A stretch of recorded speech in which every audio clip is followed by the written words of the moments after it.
Hello everyone, this is Vivek Kumar Anand. So today we are going to discuss SQL injection. So initially we will discuss some theory about the SQL injection, then we will see the implementation part of the SQL injection. So let's go.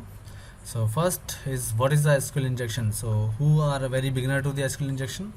So just try to understand that SQL injection is a type of injection.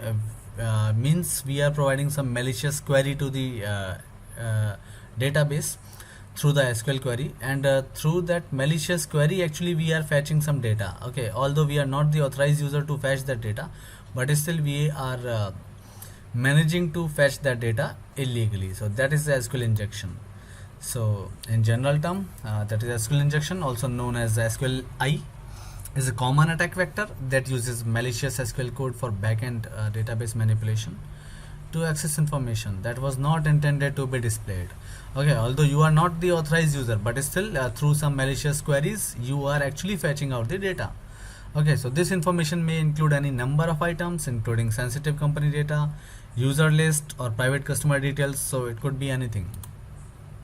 So the impact SQL injection can have on a business is far-reaching. A successful attack may result in the unauthorized viewing of user lists. Okay, the deletion of entire tables, and certain cases even the attacker gaining administrative rights to a database, all of which are highly detrimental to a business. Actually, SQL injection is a very dangerous attack. Okay, dangerous cyber attack. Actually, by the SQL injection, attacker or any intruder try to connect with the database. Once he is connected with the database, then he can fetch out, then he will input some malicious query, and he will fetch out some sensitive data from the database. Even he can delete the data. Okay, so what are the SQL queries? Even you know that SQL is meant for structured query language. So that is a standardized language. It is used to access and manipulate database to build customizable data views for each user. So SQL queries are used to execute commands such as data retrieval, updates, and record removal. So different SQL elements even implement these tasks. Okay, so for example, you want to update your username and password, so you want to change your password. So those all things will be actually done by the SQL queries. So in the backend, actual SQL queries are implemented. So how SQL queries actually looks? So this is the way we are typing the SQL queries. So a typical eStores SQL database query may look like the following. So you can see here, select item name, item description from item. So item is actually a table name. Okay, and we are fetching out the item name and item description, where item number is matching the item number. Okay, so we are fetching out the data accordingly. So from this, the web application builds a string query. This is sent to the database as a single SQL statement. So you can see double quote. So in the double quote, actually the complete SQL query is sent to the database as a single string. So that's how actually user is trying to fetch out the data. Okay, so next SQL queries, a user provided input. So now you can see through the URL even. Okay, so input http:// you can see store.com items.asp question mark item ID equals to 999. Now if I want to change this URL, so how I can do this, and how SQL query will look like for this URL? So equivalent SQL query for this URL will be like this: select item name, item description, because what you are fetching out the data from the data. Select item name, then item description from the item, because item is the table name. So where item number equals to 999. Okay, you are actually item ID equals to 999, so that is the item number, and that is a 999. But now you can take advantage of this SQL query and you can fetch out the complete data from that table. So how you can do that? Let's do this. Okay, so we will discuss that. Next we are discussing type of SQL injection. So there are broadly three types of the SQL injection. First one is in-band SQLi classic, and we call it as classic also. So subtype is error-based SQL injection. Next is union-based SQL injection. Second type is inferential SQLi, or we can call it as blind SQL injection. Okay, and we divide it into subparts, that is a Boolean and the time-based. So we will discuss in detail also. And third one is the out-of-band SQLi. Okay, so in-band and out-of-band means through the same channel. Actually, if you are getting the reply, it means it is in-band. But if you are getting reply from some other channel, then it is out of the band. Okay, and in the blind SQL injection, actually you are not getting some result on your screen, but still you can try to connect with the database, and you can come to know that website is prone to the SQL injection or not. Okay, so let's see in the detail what is the in-band SQL injection. So this is SQL in-band SQL injection. So the attacker uses the same channel of communication to launch their attacks and to gather their results. So in-band SQL injection simplicities and efficiency make it one of the most common type of SQL injection attack. Okay, so like through the same channel, actually you are connected with the database. So there are two sub variations of this method. First one is the error based SQL injection, second one is the union based SQL injection.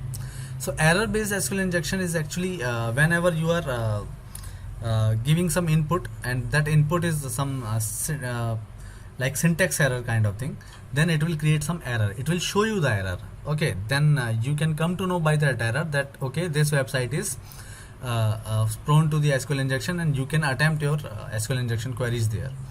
Okay, so the attacker performs actions that causes the database to produce error messages.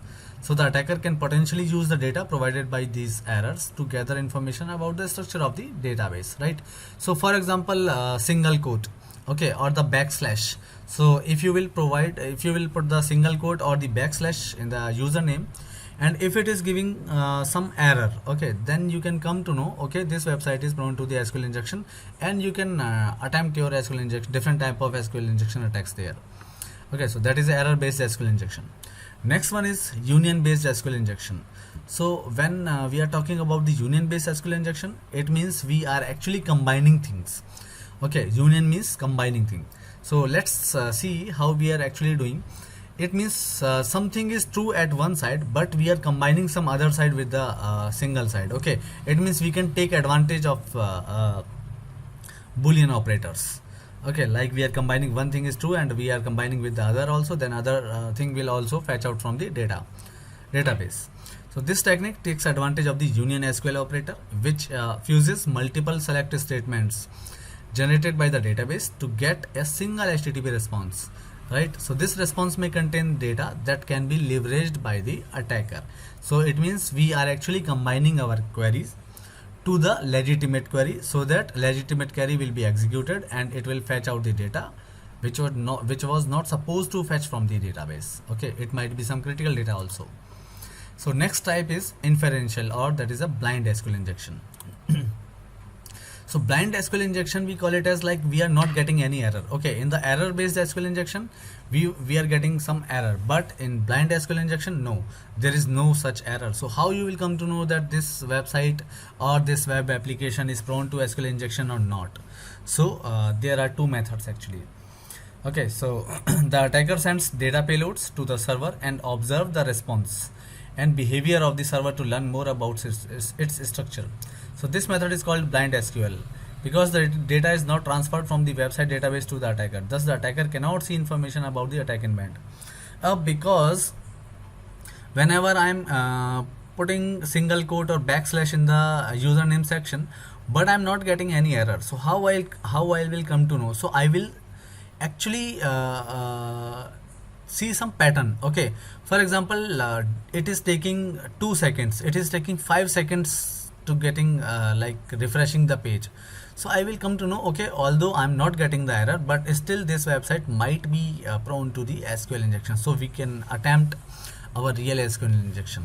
Okay, because before attempting the SQL injection, actual SQL injection, you need to check this websites actually support SQL injection or not. Otherwise, what will happen? You might be ending a lot of tactics to use on that same web application, but still there is no use if that website actually does not support the SQL injection. Okay, so next is blind SQL injections rely on the response and behavioral patterns of the server. So they are typically slower to execute, but maybe just as harmful. So even blind SQL example like timing attack. Okay, in the timing attack, what we are doing, we are connected with the database and we are actually trying to sleep out the database. Okay, for example, we are insisting the database to sleep for 5 seconds. So if you are getting some response after the 5 seconds, so it means your database is responding to you. So that's how actually you will come to know, okay, this website support SQL injection, and now you can attempt your real SQL injection. Okay, so let's see more blind SQL injection. So classified, so there are actually two subclass of the blind SQL. One is Boolean and other is time based.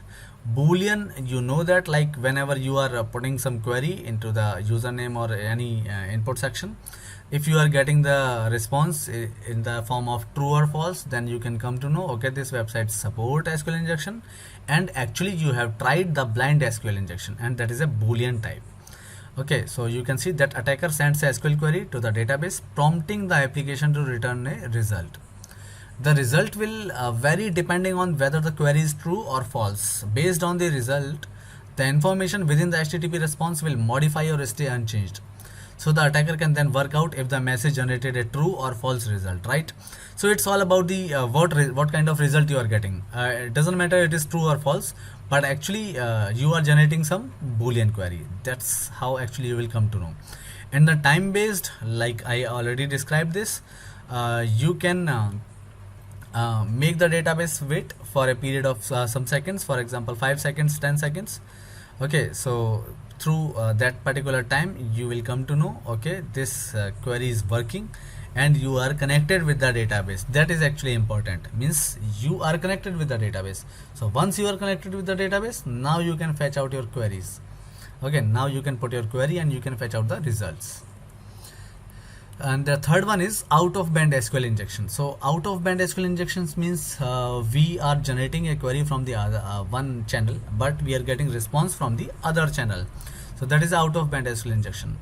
So let's see, the attacker can only carry out this form of attack when certain features are enabled on the database server used by the web application. So this form of attack is primarily used as an alternative to the in-band and the inferential SQLI techniques. Okay, and next thing is out of band SQL injection is performed when the attacker cannot use the same channel to launch the attack. I told you like out of band SQL injection will be used only when response you will get from the other channel. Okay, it means request and response system is on the different channels. And gather information, or when a server is too slow or unstable for these actions to be performed. So these techniques count on the capacity of the server to create DNS or HTTP requests to transfer data to an attacker. Okay, so here are few examples. So you can see an attacker wishing to execute SQL injection manipulates a standard query to exploit non-validated input vulnerabilities in a database. So there are many ways that this attack vector can be executed, several of which will be shown here to provide you with a general idea about how SQL injection works. So you can see we were discussing about this URL. So if we will put or 1 equals to 1, so you can see we have put one additional thing like or 1 equals to 1. Okay, and from the HTTP to 999, it was the original URL, but what we have done, we have added or 1 equals to 1. Now what will happen, because this or means at least one condition should be true, so 1 equals to 1 will always be true, so it will fetch out all the results from the item table, right? So you can see as a result the corresponding SQL query look like this: select item name, comma item description from the item, then where item number equals to 999 or 1 equals to 1, right? So because 1 equals to 1 will always be true, so that's how it will fetch out all the item numbers. Okay, now even what you can do now, you can take advantage of this same query and you can delete the complete table. Okay, like you can generate, for example, what you are doing, you are adding your query drop table users, so you want to delete the complete table. Okay, so select item name, comma item description from item where item number equals to 999 semicolon drop table users. So it will delete the complete table where user table. Okay, user table might contain username and password, so it will delete the complete table. Correct. So that's now you can may think like how dangerous it can be. Next example is a union based. So another way SQL queries can be manipulated is with a union select statement. This combines two unrelated select queries to retrieve data from different database tables. For example, so this is original URL from HTTP to 999. Now what we are doing, we are combining, okay, through the union statement. So you can see union space select space username then password from users produces the following SQL query. So see, select item name, item description from item where item ID equals to 999. Then we are taking advantage of this condition true. Then we are combining things. What we are combining? Union select username and password from users. It means it will fetch out the username and password also from the user table, okay, along with that item ID. So you can see we are taking advantage of the union. So next is what are the preventions and the mitigations. So preventions and the mitigations, like when you are having some website, so always you should sanitize your input. For example, you are taking some input, so please check if it is giving some error on putting some single quote or the backslash.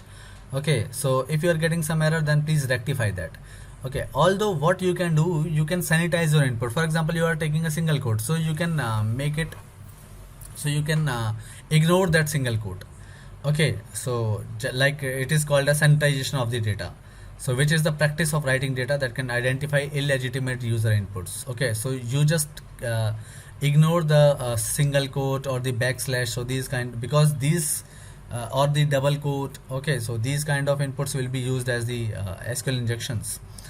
And the second method is you can use even web application firewall, and that is commonly employed to filter out the SQL injection, so as well as other online threats.